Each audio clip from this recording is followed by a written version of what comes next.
Hey everybody, welcome to Behavior Bites. My name is Brad. And I'm Mike, and we're also joined by our producer, Aaron. Hello. So today is part 2 of our series on using questions as interventions for behavior.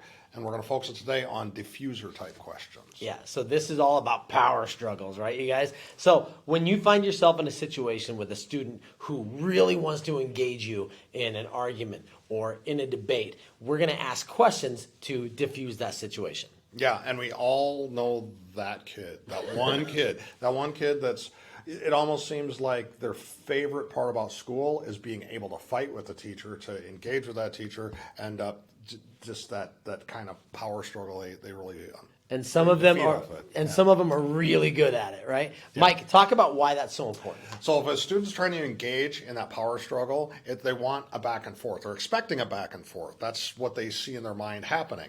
If we throw something at them, a question at them, think of it as like rerouting that thought process in their head. Yeah. I one time heard it said like this. If a kid's superpower is arguing, then asking strategic questions is the kryptonite to that.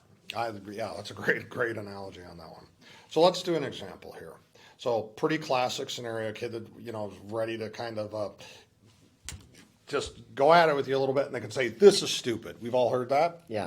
Most teachers have heard that. And if we can respond with, "Why do you think that?" Yeah. So this is what I call like a complaint statement, right? And here's the thing about complaint statements is they're one-dimensional. Normally, if a kid is making that or a person is making that kind of a statement, they're just trying to get a response. They're not really thinking about the why. So by asking them, "Why did you do that?" Right? What does it do? Yeah, that why, it interrupts their thought process. Yeah. So when the kid says that to me and I come back with, "Why do you think that?" And then they come back with, "Well, this is really hard." Well, guess what? Now I can say, "Oh, well, let me help you out with that." And now I'm not engaging in a power struggle. I'm partnering. I'm helping solve the problem. Okay, Mr. Hoffman, what are you going to do if that kid doesn't respond at all? All right. So I say, "Oh, why do you think that?" And they either don't say anything at all or they say anything other than an answer to my question. Then what I'm going to say is I'm going to end it by saying, "Hey, I want you to think about that, and I'll be right back. I'm going to go help this other kid, and I'll come back over." If I'm not there, can you argue with me? No. No. And what I did, I'm gone, right? And I've interrupted the thought process. I've also given that student think time. I've given that kid processing time to figure out how it's going to go. And when I come back over, they might have some really creative, smart alecky answer, and that's okay. Then I'll address that way. But what I did was I got myself out of that power struggle in the moment.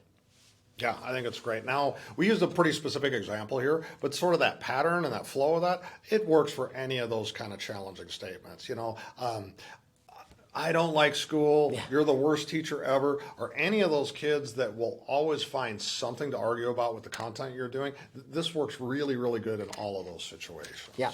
Guys, practice this, get good at it, have some fun with it. And in the meantime, go forth, do good things.